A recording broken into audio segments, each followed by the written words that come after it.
So we have a smoothie recipe. We don't have a smooth recipe. We have a smoothie recipe that we want to share with you to hydrate. Yeah, so especially if you're feeling maybe a bit hungover, or maybe you need, you can switch this up. Maybe feel something different if you want to change your smoothies, because it's a tropical one. Tropical smoothie. So if we start off with coconut water, that's going to have those natural electrolytes we talked about. It's going to give it a different flavor and a different taste as well, which is nice, and a good combination with the other fruits we have in there. So we've got mangoes in there as well, and pineapple and banana.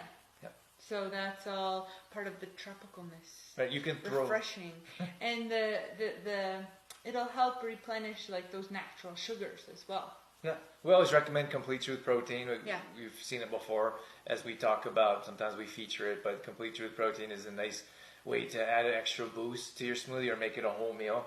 That can help as well. But this flavor